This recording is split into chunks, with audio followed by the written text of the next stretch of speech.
Para aqueles que nos visitam, nós temos feito a exposição da primeira carta aos Coríntios pela manhã e o primeiro livro dos Reis à noite. E hoje nós estamos no capítulo 7, os versos 25 a 40. Primeira carta de Paulo aos Coríntios, capítulo 7, versos 25 a 40.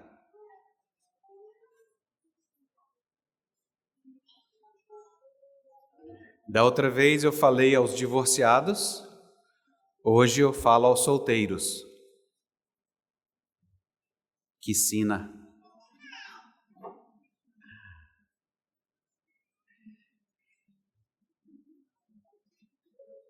Embora seja muito difícil acompanhar a leitura que eu farei, e vai ser diferente da leitura de vocês, mas, como eu já disse, querem fazer perguntas, depois mande um WhatsApp para saber por que foi feito assim.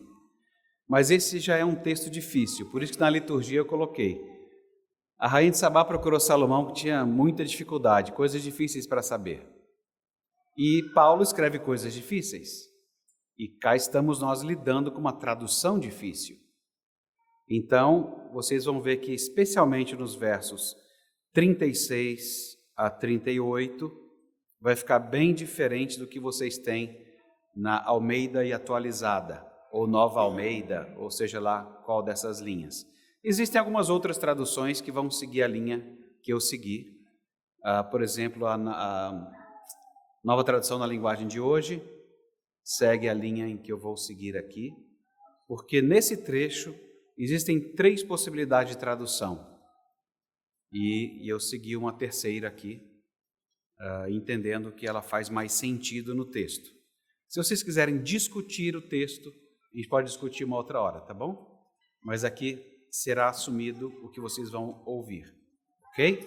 Então o rascunho já é a própria leitura, que tem algumas coisas diferentes. Então, bastante atenção à leitura da palavra de Deus, que ela diz assim: com respeito a quem nunca se casou, não tenho mandamento do Senhor, porém dou minha opinião, como tendo recebido do Senhor a misericórdia de ser fiel. Considero, por causa da angustiosa situação presente, ser bom para qualquer um permanecer assim como está. Estás ligado a uma mulher? Não procure desligar-se. Estás livre de uma mulher? Não procures uma mulher. Mas se te casares, com isso não pecas. E também se a noiva se casar, por isso não peca. Ainda assim, tais pessoas sofrerão passarão por circunstâncias difíceis, e eu quisera poupar-vos. Isto, porém, vos digo, irmãos, o tempo se abrevia. De agora em diante, os que têm esposas, como se não tivessem, e os que choram, como se não chorassem, e os que se alegram, como se não se alegrassem, e os que compram como se não possuíssem, e os que se utilizam do mundo, não se ocupando completamente com ele, porque nada há nele firme ou sólido. Quem não é casado cuida das coisas do Senhor, de como agradar ao Senhor. Mas o que se casou cuida das coisas do mundo, de como agradar à esposa, e assim está dividido. Também a mulher, tanto a viúva como a que não se casou, cuida das coisas do Senhor, para ser santa, assim no corpo como no espírito. A que se casou, porém, se preocupa com as coisas do mundo, de como agradar ao marido. Digo isto em favor de vossos próprios interesses, não que eu pretenda enredar-vos, mas somente para que o que é decoroso e vos facilite o consagrar-vos desimpedidamente ao Senhor. Entretanto, se alguém julga que trata sem decoro a sua noiva, se suas paixões são fortes, que ele faça o que quiser, não peca, que se casem. Todavia, o que está firme em seu coração, não tendo necessidade, mas domine sobre a sua própria vontade, e isto bem firmado no seu coração, para manter sua noiva, bem fará.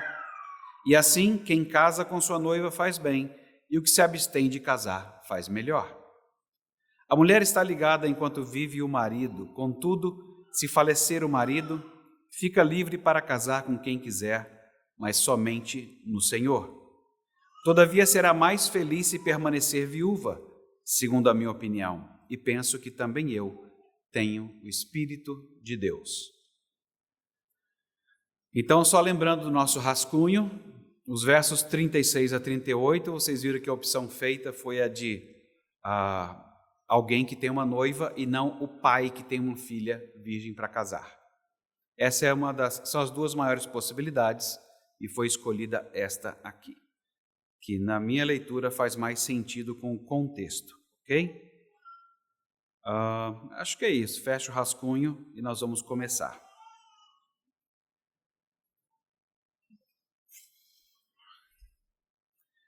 Há muitos relatos de experiência de quase morte. Talvez vocês conheçam alguém que passou bem perto da morte. Experiência de quase morte, geralmente a pessoa fica mudada. Ela às vezes se cuida mais, às vezes visita mais os parentes, mesmo os mais difíceis. Tudo muda, a perspectiva muda. É um episódio tão marcante que muitos mudam diversas partes da sua rotina por causa do ocorrido.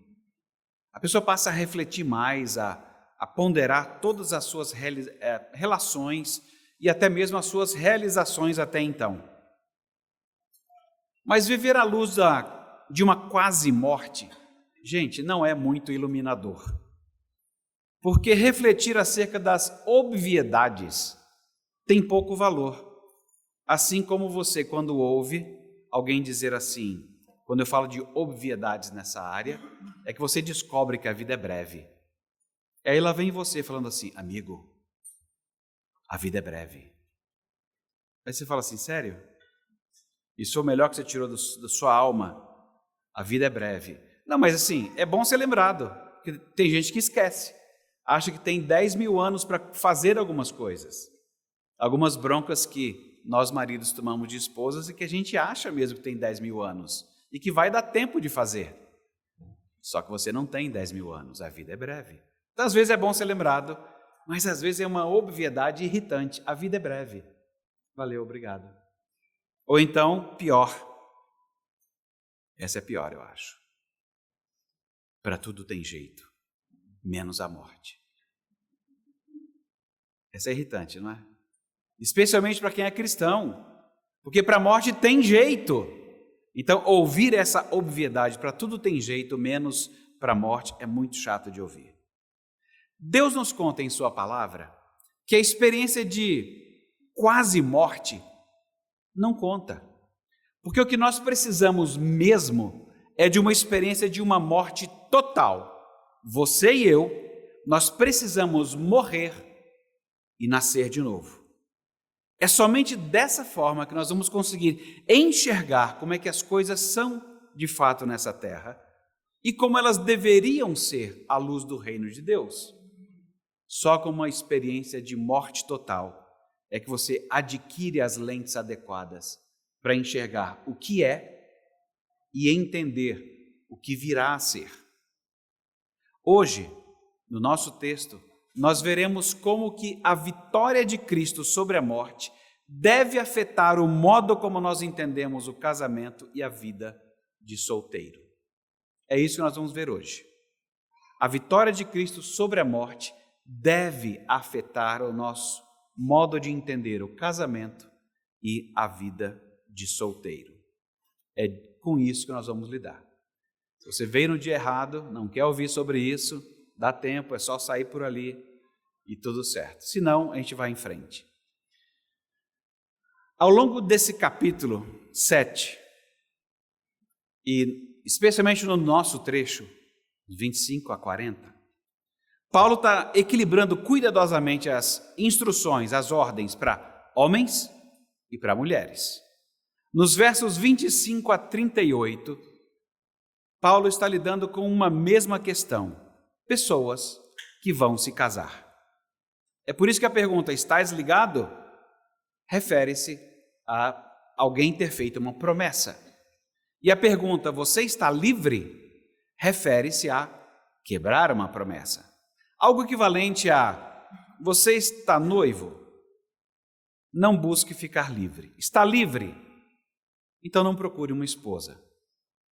Com esta máxima do verso 27, ele recomenda que aqueles que já estão noivos não precisam romper o noivado, E aqueles que são solteiros devem permanecer assim e não buscar compromisso.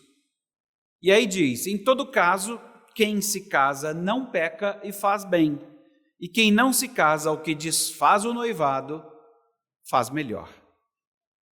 Nós começamos aqui. E nessa hora você para e fala assim: o que Paulo está falando? Por que ele precisa absolvê-los de culpa por se casarem? Vocês acham que tem algum problema? É essa hora em que você, ao ler uma carta, fica tentando ouvir o que nós não sabemos, que é a pergunta. Alguém fez alguma pergunta e você vai agora tentando compor qual foi a questão para ele poder dizer isso. Por que ele precisaria absolver as pessoas de culpa e falar: gente, não peca, tá? Assim, cara, é óbvio. Não, é óbvio se eu pensar como nós pensamos. Mas qual foi o problema? É esse ponto que a gente fica tentando discernir qual era a ocasião, qual foi a pergunta feita a Paulo para que ele respondesse da forma como está aqui.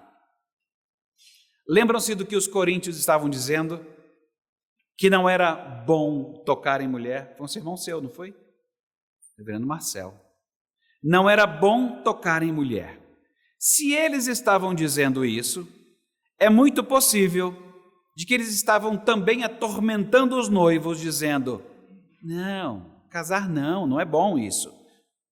Alguns talvez até estivessem exagerando, dizendo: é um pecado, vocês não precisam se casar. Então, sempre que nós virmos os termos bom e melhor no nosso trecho, eles devem ser entendidos em contraposição ao que os coríntios estavam chamando de bom e à situação atual deles. Não dá para ler esses termos bom e melhor e pensar de um modo genérico. Eu tenho que saber qual é o problema local e saber que ele está reagindo a alguma coisa que eles já diziam: não é bom tocar em mulher. Conversa é essa, Coríntios? Então Paulo os corrige e a correção continua. Afinal de contas, quando ele continua com essa correção é porque algumas coisas estão muito claras na Bíblia. Há 3 coisas, pelo menos, nós temos grande clareza, e 2 delas Paulo nem menciona aqui.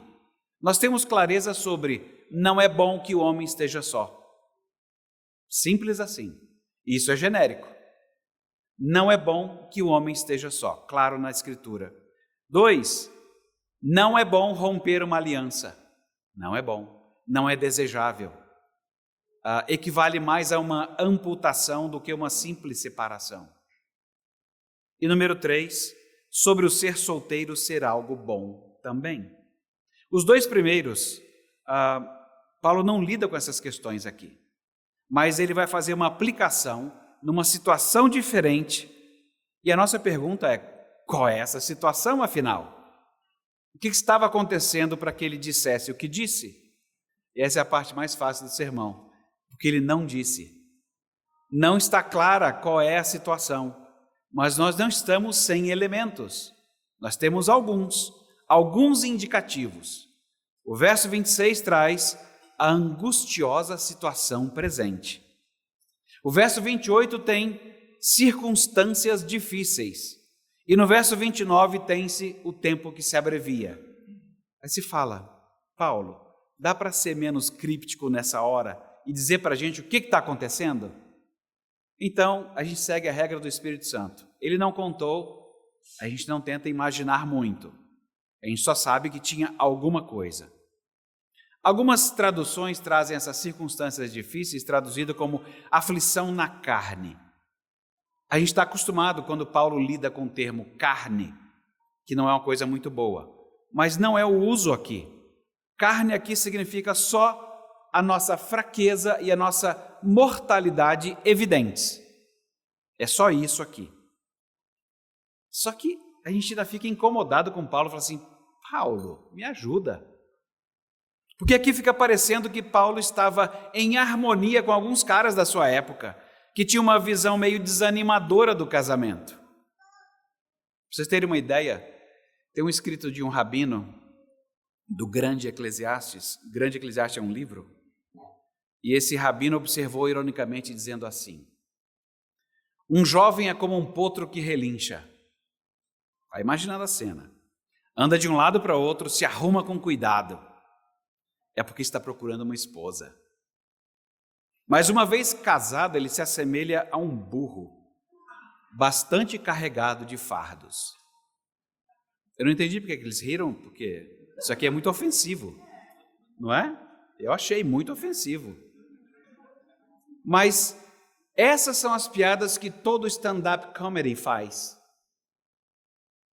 Todos eles falam a mesma coisa. Será que a gente acha isso mesmo? Não olha para o seu cônjuge agora. Só cara de paisagem, olha reto. Não olha para o lado e fala assim: oh meu Deus, se eu soubesse antes, eu não teria pego essa carga. Bom, é isso que Paulo está falando? É disso? Aí a gente fala assim: não parece ser o ensino da Escritura. Não parece que Deus brincaria com isso. O que nós temos aqui é uma preocupação paternal de Paulo com o intuito de poupá-los de mais sofrimento do que é necessário em função de uma situação que nós não sabemos exatamente qual é. Mas como leitores contemporâneos, a gente sente certa estranheza, porque o ensino da Escritura é que os problemas não determinam a existência do cristão. Os problemas existem, casados ou solteiros.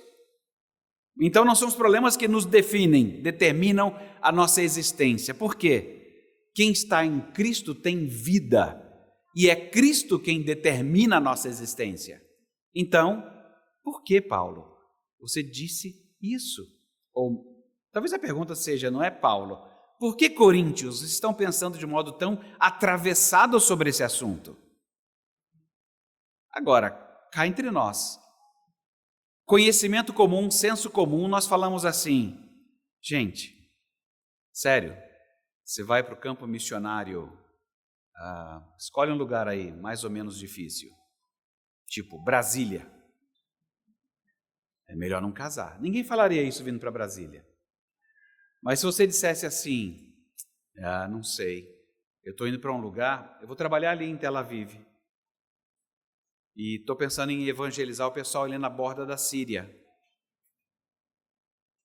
Talvez mães pensam melhor esse assunto. Talvez uma mãe fale assim: meu filho está pensando em ser missionário lá na Síria, na borda com Israel. Eu acho que não é bom. Eu acho que eu não aprovo isso. É como aquela história: todo mundo pode ser missionário, menos escolher coisas difíceis, ou perigosas, ou que tenham ameaça à sua vida. Aí você começa a desanimar a pessoa com relação ao seu impulso missionário. Isso é muito comum, é como a gente pensa. Aí você fala, então, você está querendo dizer que Paulo está pensando em fraqueza? Eu digo, não, estou dizendo que às vezes papais e mamães pensam assim. Mas não seria estranho Paulo interpretar uma dada situação e falar assim: a vida será mais fácil se vocês estiverem solteiros. Agora, por que ele disse que é bom ou melhor ficar solteiro? Agora, de repente, a gente vai ter agora uma nova sociedade em que os casados são pressionados e os solteiros olham com ar assim altivo e falando assim: casado? Lamento por você. Talvez isso acontecesse na época de Paulo. Agora, tudo que ele está dizendo é: a pessoa solteira tem mais oportunidade de se devotar plenamente a Deus. A pessoa solteira estaria mais ansiosa para agradar o Senhor, e a casada em agradar o seu cônjuge. Aí você fala: tem alguma coisa errada nisso? Não, gente, é só uma constatação de fato. Não é nem lamúria. Fala assim: gente, eu quero tanto agradar a Deus, mas eu tenho que cuidar da Beth. A Beth ia falar assim: o que você está falando? Você está achando ruim cuidar de mim? Ou se ela fosse teologicamente querer me massacrar, falaria assim: cuidar de mim não é cuidar das coisas de Deus, então? Aí eu ficar: é verdade. Não, o ponto de Paulo é simplesmente prático. E ele sempre destaca isso. A vida de solteiro é uma vida mais dedicada ao Senhor Deus. Não é uma vida mais dedicada a si mesmo. Então, solteiros, pode tirar no cavalinho da chuva. Achou que você ia estar só viajando, vendo outros ares, andando por aí, fazendo foto e vendendo na internet? Não! 3 áreas, basicamente, ajudam a perceber que os solteiros estão mais dedicados ao Senhor. Aliás, qualquer crente. Você observa as 3 coisas em qualquer crente. E você observa nos solteiros também. Porque você olha, qualquer crente deveria estar presente na adoração pública. Solteiros, inclusive. Qualquer crente deveria ser conhecido pela comunidade. Solteiros também. Qualquer crente deveria exercer seus dons na comunidade. E a comunidade reconheceria como corpo de Cristo os dons de qualquer crente, especialmente dos solteiros, é o argumento de Paulo. Porque eles têm mais tempo para se dedicar às coisas do Senhor. Então seria muito mais visível o serviço dos solteiros no meio da comunidade, a comunicação dos solteiros no meio da comunidade e a presença dos solteiros no meio da comunidade do que a dos casados. O problema para Paulo não é o casamento, mas é o perigo de se distrair pensando em agradar este ou aquele. Agora, na época de Paulo havia uma abordagem filosófica dos cínicos, que era bastante marcante. Eles rejeitavam o casamento. Olha o perigo de agora do que Paulo está falando, se confundir com o que os cínicos pensavam. Eles rejeitavam o casamento, mas só rejeitavam o casamento porque eles queriam se ver livre de obrigações. Não é isso que Paulo está dizendo. Paulo rejeita o casamento para si mesmo porque lhe dá liberdade para o serviço. Ele assume que agradar ao Senhor é seu dever cristão supremo. Na verdade, é o dever de qualquer cristão agradar ao Senhor. Agora, Paulo não pretende insinuar que a ansiedade em agradar ao cônjuge é alguma coisa negativa. Não. Casamento, afinal, significa comprometer-se de um modo especial com a existência do outro. Você se envolver com seu cônjuge numa relação de cuidado, de preocupação, e tudo isso de acordo com o ensino de Deus. Paulo não critica os casados por causa desses cuidados. Ele simplesmente observa de modo prático que o casamento impõe exigências e responsabilidades que não podem ser negligenciadas e que os solteiros podem desempenhar melhor esse serviço. Então, Paulo não pretende eliminar o cuidado, como se as pessoas pudessem alcançar um estado de despreocupação. Afinal, solteiros também têm preocupação. Mas ele pretende reorientar esse cuidado para que uma pessoa não seja dilacerada por angústia sobre coisas como segurança material, saúde, sustento. Paulo não esclarece, mas alguns comentaristas falam de a possibilidade de estar acontecendo um período de fome, de desabastecimento naqueles dias. E lembremos, em Roma era Nero quem governava. Em pouco tempo haveria um grande desabastecimento por causa do incêndio. Paulo está falando das circunstâncias difíceis profeticamente, porque esse tempo viria, ou porque já estava acontecendo. Eu acho que não importa, porque primeiro não está dito, mas é uma possibilidade para eu pensar. Mas ele quer que, a despeito disso, ele está dizendo, há situações muito difíceis e que você não quer se casar numa época dessa.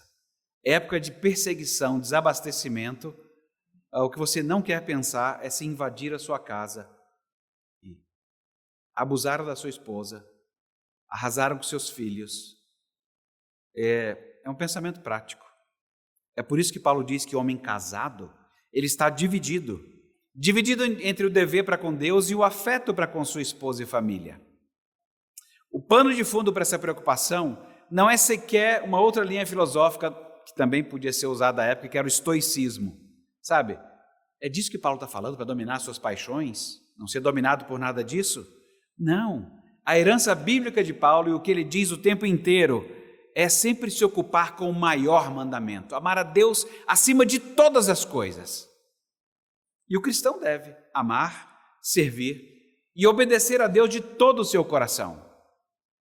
Isso é o que faz Paulo ser grato por não estar sobrecarregado pelo casamento, porque ele permite uma liberdade prática de se dedicar ao seu trabalho apostólico, que envolveu suportar dificuldades, trabalhos, prisões, açoites, arranhões com a morte, perigos constantes, fome, falta de moradia. Você consegue imaginar essa situação como casado e filhos? Você ali sendo chicoteado e seu filho ali do lado também? Aí você fala assim, consigo imaginar. Eu ensino a ele que o mais importante é amar a Deus e a gente sofre juntos. Dói a si mesmo. As vantagens de permanecer solteiro, elas não são puramente práticas. Aliás, para Paulo aqui, elas são puramente práticas. Em vista da situação de aflição de sua época, mesmo que a gente não saiba exatamente qual seja, mas dá para imaginar um pouco. Agora, isso não é uma ação moralmente superior. Ele não está defendendo, então, essa questão da solteirice como uma ação moralmente superior. Considerar uma escolha como melhor não faz da outra ruim. É só uma escolha que, em alguns momentos, ela pode ser circunstancial. Paulo e nós. Isso é importante, porque é o que ele parece rejeitar a pergunta que nós não ouvimos. Ele rejeita a tentativa de qualquer sociedade ou igreja local de fazer uma expressão da vida espiritual, vida de casado ou vida de solteiro, como obrigatória para todos os crentes. Isso tem que ficar bem marcado. Parece que isso ele não abre mão de jeito nenhum. Seja lá qual era a situação, não importa muito, mas qualquer sociedade ou igreja local não deve fazer da vida espiritual algo obrigatório para todos os crentes, especialmente com o assunto estar casado ou estar solteiro. Bom, eu vou fazer uma continuidade desse solteiro junto com os versos 39 e 40 e depois eu vou voltar para o que eu acho que é o ponto mais importante, que é o que é crucial no argumento de Paulo, que vocês podem olhar na Escritura, baixem os olhos para ela agora aí.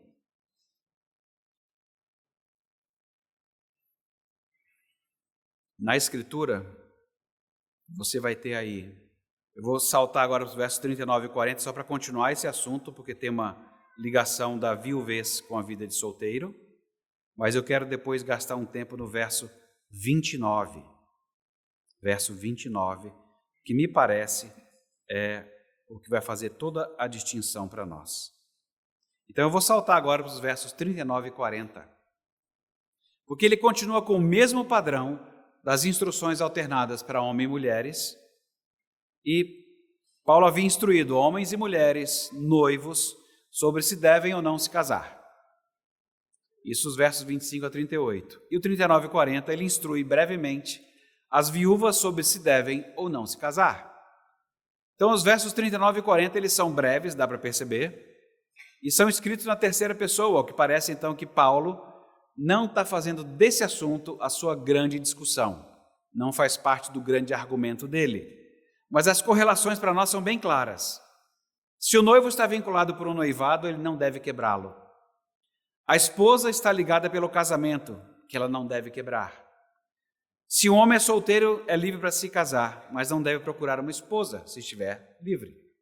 Se a mulher casada ficar viúva, ela está livre para se casar novamente, mas seria mais feliz se não o fizesse. A correlação é clara. Agora, por que tem que usar, Paulo, bem-aventurança para essa mulher que vai ser mais feliz se ela não fizer isso? Você pode pensar nisso, se você pensar de modo geral, como você pensa da Escritura que ensina em Gênesis, não é bom que o homem esteja só, que serve para todo ser humano, é assim como Deus trabalha em geral, e Ele dá o dom para as pessoas serem solteiras, como Ele quiser. Bom, esse é o jeito que Deus trabalhar. Existe um jeito genérico, existem os casos específicos com os quais Ele trabalha. Tem sido assim. Agora, por que, Paulo, você tem que falar que ela vai ser mais feliz se ela não fizesse? Essa felicidade ou bem-aventurança não é que faz essa viúva mais santa, mas ser devotada ao Senhor a qualifica como uma daquelas servas identificadas como bem-aventuradas, a quem o Senhor achar alerta quando Ele vier. Não tem algumas histórias de aguardar a volta de Jesus e que algumas estavam ocupadas com as coisas do casamento? Então, tem gente que ficou ocupado com as coisas do casamento e dançou, ficou para fora. Então, cuidado com o que você se ocupa de fato e como você se ocupa, porque isso pode te deixar para fora. A nossa comunidade, estou falando agora, a Igreja Presbiteriana Semear, a nossa comunidade insiste nisso. Por favor, case-se com pessoas que tenham um compromisso de fé semelhante. É o que nós estamos dizendo o tempo inteiro como comunidade Semear. Procurem sempre alguém que tenha um compromisso de fé semelhante. E você não deveria ouvir isso como uma regra. Eu gosto mais, como dizia Tim Keller, é mais como um princípio vivo do que uma regra. Se você chegar perto de se casar como um casamento deveria ser, você vai precisar ter uma relação de amizade, vai se abrir, você vai compartilhar coisas da sua alma e você vai até o fim nisso. Essa é a ideia de casamento. Você compartilha as partes mais íntimas de si mesmo. E para os cristãos não tem nada mais profundo do que Jesus Cristo. Como é que você vai compartilhar a sua vida com alguém que não faz ideia do que falar ou fazer com a parte mais importante da sua vida? É um princípio vivo que você não terá uma amizade profunda se você conscientemente for atrás de alguém que não compartilha o mesmo centro. Então veja, isso não é uma questão de fanatismo da igreja, da estupidez de uma comunidade, não.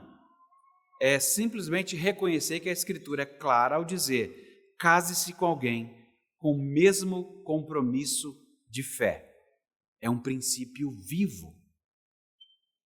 Agora, eu resolvi falar tudo isso sobre o solteiro antes, porque eu acho que o mais importante é agora. Então eu deixei a outra parte, que é o verso 29, que me parece ser o que governa todas as relações, inclusive casamento ou vida de solteiro. O ponto principal, e creio que é o ensino específico de Paulo para nós, vai além da instrução aos solteiros. Ele diz que a forma desse mundo está passando e ele pede uma compreensão radicalmente nova das suas relações com o mundo. Paulo quer que todos nós repensemos a nossa existência e a gente viva a partir de uma estrutura escatológica. Você está olhando para o fim, você está olhando para a consumação de todas as coisas. Vivam a partir deste olhar. Paulo não está argumentando nessa conversa aqui que, gente, cuidado, porque, o mundo pode acabar amanhã, né? Então você vai casar hoje? Não sei, vai gastar um dinheirão. De repente o mundo acaba e você gastou um dinheiro à toa. Às vezes tem esses argumentos, não tem? Aí você olha e fala assim, maluco, né? Não, esse argumento não. E ele não está fazendo isso mesmo, ele não argumenta desse jeito. Que o fim pode vir amanhã, ou pode haver muitas aflições, então não se case. Eu acredito que o comentarista Gordon Fee, ele faz uma observação extremamente importante.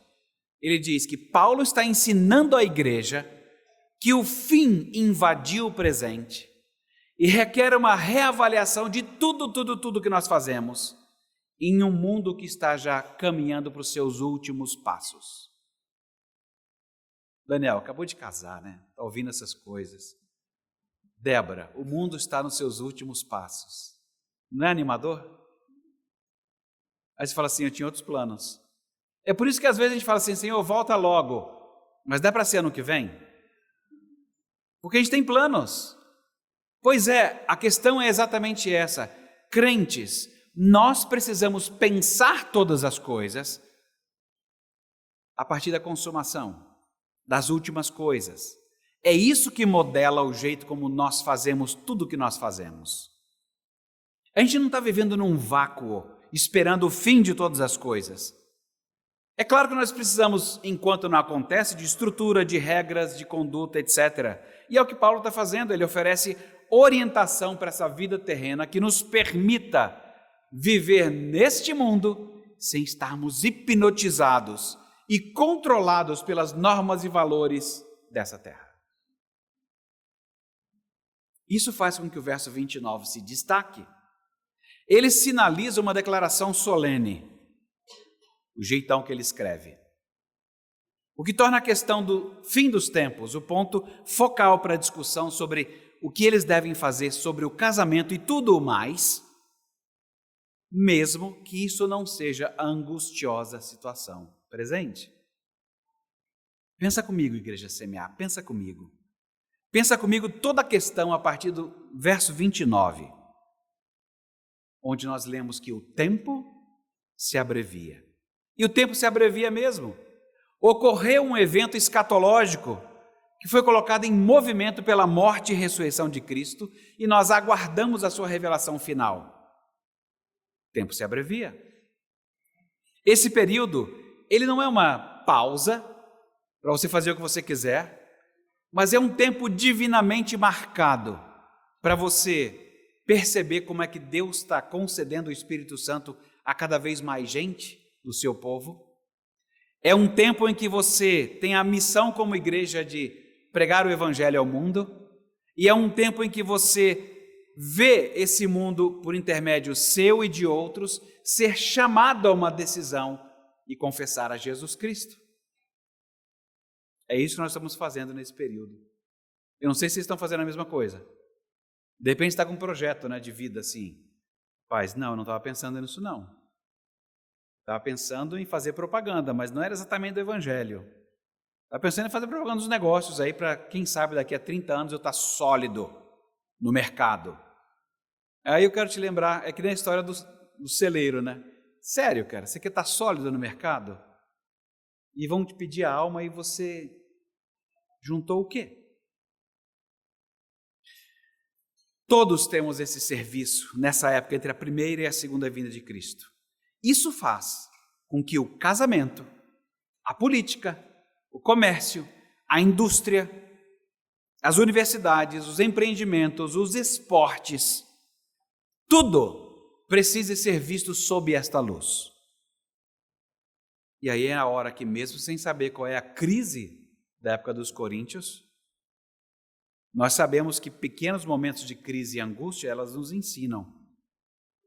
Pequenos momentos de crise nos ajudam a perceber, sim, que resta pouco tempo, mas tem mais. Nós somos despertados acerca de como que a morte e a ressurreição de Cristo mudaram o jeito dos cristãos pensarem e como é que eles encaram o tempo que resta. Que é breve, a gente sabe. Como é que você encara o tempo breve? Parece que às vezes a gente só quer pensar nisso quando recebe a grande notícia. Fala assim, cara, você está mal, você tem mais um ano. Aí você toma um choque, o baque, e fala assim, agora eu tenho que pensar, a minha vida é para um ano. Mas esse deveria ser o nosso pensamento como cristãos o tempo inteiro. O tempo é breve, como é que eu vivo essa vida com o tempo breve? Paulo não está dizendo que você tenha só uma vida de curto prazo da vida. E ele não está oferecendo uma ética temporária por causa da tribulação do fim dos tempos. O tempo é curto, significa que o resultado futuro deste mundo, ele está evidente. Novamente, o comentarista Gordon Fee coloca com clareza que o futuro está para você e para mim antecipado, visível. Aí você fala assim, essa frase é bonitinha, mas que diferença que isso faz, né? Tem umas frases de efeito assim, né? Tá, legal o que você falou, mas que diferença que isso faz? Aqueles que têm um futuro definido e o enxergam claramente, o veem claramente no presente, com os valores radicalmente alterados, eles sabem definir o que importa e o que não importa. Isso exige que a gente repense a nossa existência. Paulo argumenta aqui que, porque o fim está claramente à vista, os cristãos eles devem julgar com mais clareza o que é e o que não é importante. É como se você estivesse no topo de uma montanha. E quando você está no topo ou no alto, parece que tudo é perto, né? Fala assim, rapaz, olha, essa cidade está bem pertinho dessa. Rapaz, anda lá no chão, é longe. Mas quando você está no topo da montanha, as distâncias ficam menores. Nós estamos na rocha que é Cristo, e Ele nos permite enxergar o fim da história. E ao fazer isso e andar com Jesus, você vai entendendo o objetivo dele, e você vai discernindo o que importa e vai conduzindo a sua vida de acordo com isso. Para esclarecer isso, Paulo cita 5 exemplos, começando com o casamento. Nesse verso 29. Quem tem mulher deve viver como se não tivesse mulher. Eu falo assim, Paulo, escreve de outro jeito. Não dá vontade de falar? Paulo, escreve de outro jeito. Porque você fala assim, o cara já se empolga, larga a mulher. Ou não dá mais bola para ela dentro de casa. Assim, esquece. Estou ocupado com Cristo agora. E até com uma frase santa, né? Me larga. Eu tenho que viver como se você não existisse. A Beth não vai comprar essa. A minha aliança com ela não permite essa frase. Mas, Paulo, o que você quer dizer com isso? Gente, Paulo não está contradizendo tão grosseiramente o que ele já disse e encorajando os maridos a serem celibatários ou tolerar que os maridos negligenciem suas esposas quando ele já ensinou. O seu corpo não te pertence, pertence a ela ou dela a ele. Então, se ele está dizendo não negligenciem, ele está se contradizendo agora? Não. Então, assim, o esperado é não. Qual é a outra possibilidade? Eu não sei ler. Simples assim. As coisas parecem tão claras do jeito que estão, mas eu não sei ler. Os cristãos, eles devem estar cientes de que o casamento é um arranjo transitório e não definitivo. Isso é forte, né? Deve ter um negócio assim por dentro. Um arranjo transitório? Essa trabalheira toda a gente andar junto, 34 anos, transitório? É, transitório. A morte, segundo a Escritura, rompe esse vínculo. Eu sei que algumas viúvas não querem nem tirar a aliança, ficam com 2 alianças. Gente, vocês não estão cometendo nenhum crime. Dá para entender isso. Mas a morte rompe o laço do casamento. E rompe de tal jeito que isso não é consertado nem depois da morte. Pelo menos os discípulos chegaram para Jesus e falaram assim, Jesus, tem um caso aqui difícil, eu queria que o senhor respondesse.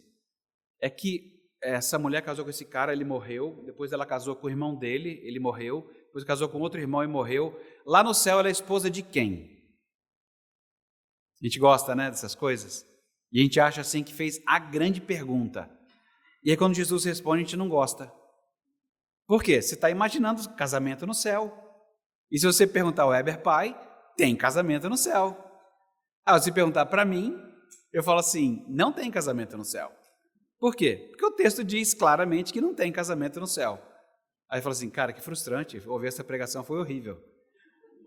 Vocês podem contestar, essa não é dessas coisas que o pastor prega, você fala assim, isso é tábua de pedra. Tem outro jeito de entender isso. Mas até onde eu estou enxergando, a morte rompe o vínculo do casamento e ele não é consertado depois da morte.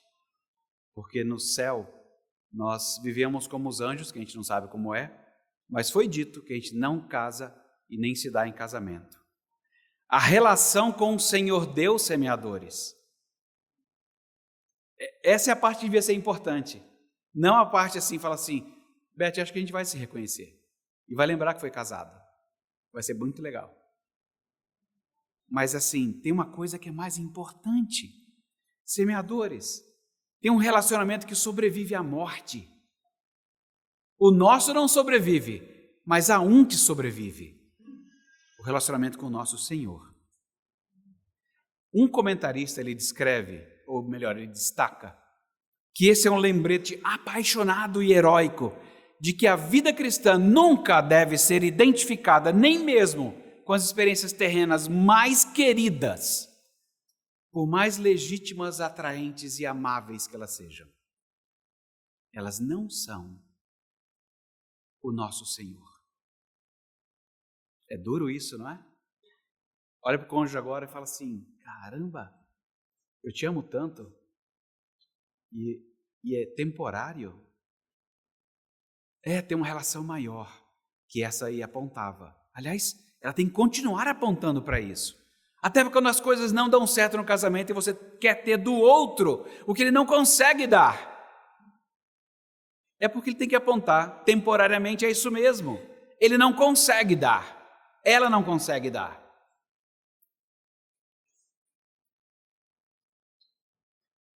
Aí depois ele vai falar de choro e alegria, verso 29.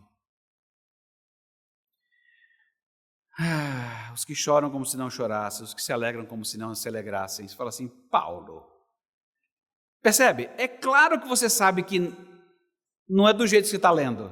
Como é que você sabe? Porque Paulo se alegra. Ele escreve Filipenses. Ele chora. Ele se intimida com a tristeza desse mundo. Ele não está pedindo o fim do luto ou da alegria. Ele mesmo já chorou, ele mesmo já se alegrou bastante. Semeadores, o ponto de Paulo é que o riso e o choro, o riso e as lágrimas, eles não são a última palavra. Soa confortador quando é sobre o choro, não é? Fala assim: ei, o choro não é a última palavra. Mas não parece muito confortador quando você fala assim: ei, o riso não é a última palavra. Você quer estar me agorando? Me deixa ficar feliz. Assim, não. É que às vezes a gente se encosta nisso e fica tão feliz de estar feliz que você não quer que aquilo passe. Mas nem o riso, nem as lágrimas são a última palavra. Os cristãos nunca deveriam se permitir perder-se no choro ou na alegria. Semeadores presentes aqui. Nossa vida é uma tensão paradoxal. A palavra diz: como tristes, mas sempre alegres, como pobres, mas enriquecendo a muitos, como nada tendo, mas possuindo tudo. É isso que tem que estar na nossa cabeça o tempo inteiro e no nosso coração. É essa a visão escatológica de choro e alegria, que neutraliza, por exemplo, já que o nosso assunto esbarra pela solteirice, neutraliza a tristeza com a vida de solteiro e até com a vida de não ter filhos. Nós sabemos o desenho geral de Deus: casar, ter filhos, desenho geral. Mas alguns nunca casarão, outros nunca terão filhos. Por quê? Deus sabe, nós não sabemos. Nós acabamos entendendo o processo de ter filhos de outro jeito, se relacionar de um outro jeito. Deus faz isso em nós, não nos deixa abatidos e tristes. Essa é que é a parte interessante. E quando você começa a olhar escatologicamente, você não é abatido por isso. Depois ele vai tratar de comprar e não possuir. Veja que não está em vista aqui um afastamento do mundo. Não, a gente compra coisas aqui. Agora que você está descobrindo os sites chineses, vamos continuar a fazer negócios, mas a gente vai estar vigilante para não ser consumido pelo consumo. Porque essas coisas podem nos distrair do que é verdadeiramente importante.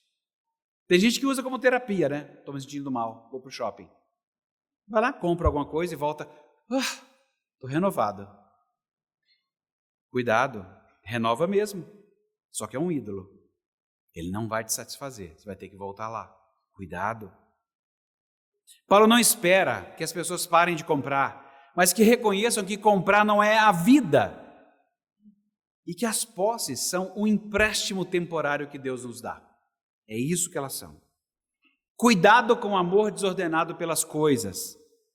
que faz com que elas nos possuam em vez de nós as possuirmos. Cuidado. Em Lucas, no capítulo 17, o Filho do Homem vem repentinamente e pega desprevenido aqueles que estavam distraídos com casamento, com compra, com venda, com comida, com bebida, plantando, construindo. O excesso de investimento nessas coisas resulta na insolvência final da pessoa no final dos tempos. Cuidado. E finalmente ele fala sobre fazer uso do mundo aí no verso 29. Paulo, ele encoraja o escravo, ó, se puder ficar livre, isso aí, vai lá, batalha, cai dentro. E aqui a gente tem um outro paradoxo interessante. Façam uso do mundo, mas não o aproveitem ao máximo. É o oposto do que a Cidade dos Homens ensina. É aproveita ao máximo. Se não, façam uso do mundo, mas não o aproveitem ao máximo. Ele não foi projetado para isso. Se você sugá-lo ao máximo, acho que o desapontamento será o máximo. Ele não foi desenhado para isso. Quem deveria ser aproveitado ao máximo e que nunca se esgota é o Senhor nosso Deus. Ele sim. Estar envolvido com o mundo é uma coisa, tornar-se enredado nele é outra. Ficar envolto no mundo e ficar envolto numa mortalha de morte. É isso que é estar enredado por ele. Pode-se continuar a comprar, vender e casar, em suma, a usar este mundo. Mas deve-se reconhecer que essas coisas duram pouco. Ele exorta os coríntios a nunca se perderem nessas coisas, para que ele não perca de vista essa convicção. As coisas da terra nunca devem ser o meio pelos quais as pessoas tentam criar e definir as suas vidas. E o que Paulo recomenda? Ele não advoga a indiferença ao mundo ou a fuga do mundo. Ele não demoniza o mundo. Aliás, nós gostamos do mundo porque Deus o criou. O que esses como se não fazem é chamar a sua atenção para perguntar uma pergunta simples. O que molda a sua vida? Ou, num gerundismo qualquer, o que está moldando a sua vida? Os como se não exigem que os cristãos se desapeguem das coisas dessa terra. Porque existe, aspas, um mundo alternativo que oferece uma maneira de viver governada por um conjunto de valores totalmente diferentes. Nós vivemos nesta terra que tem muitos deuses e senhores, mas como quem pertence a outro mundo, como quem sabe que tem um único Deus e Senhor. Nada neste mundo físico é experimentado. Qualquer coisa que os nossos sentidos experimentem não tem caráter duradouro, nem casamento, nem choro, nem alegria, nem posses, nem oportunidades de negócios. O tecido dessa vida, depois da desobediência dos nossos pais, é apenas isso, um tecido puído, frágil, de uma eternidade morta. Queridos semeadores, a vida é breve e muitas vezes injusta de diversas formas nessa terra. E algumas vezes a gente vai dizer como Paulo, em face das dificuldades, melhor não se casar. E moldados pelos novos céus e nova terra, que nós já desejamos em antecipação, nós vamos fazer uso de tudo, até do casamento e da solteirice, com santa devoção ao nosso Deus, na medida em que for possível. Mas saiba de uma coisa, tem alguém que fez essas duas coisas ao mesmo tempo. O noivo Jesus Cristo, ele não desistiu da sua noiva, mesmo em face da pior aflição que estava para acontecer. Ele estava para receber a fúria de Deus Pai, a ser derramada sobre ele, para que a justiça amorosa de Deus fosse realizada. A morte de Jesus traria perseguição, divisão, problemas, mas ele não desistiu de nós, a sua noiva. Ele é o único que pôde se preocupar com a sua noiva intensamente, integralmente e ao mesmo tempo ser fiel a Deus em todas as coisas. Nós não conseguimos. E de vez em quando então ouvimos os conselhos práticos de Paulo.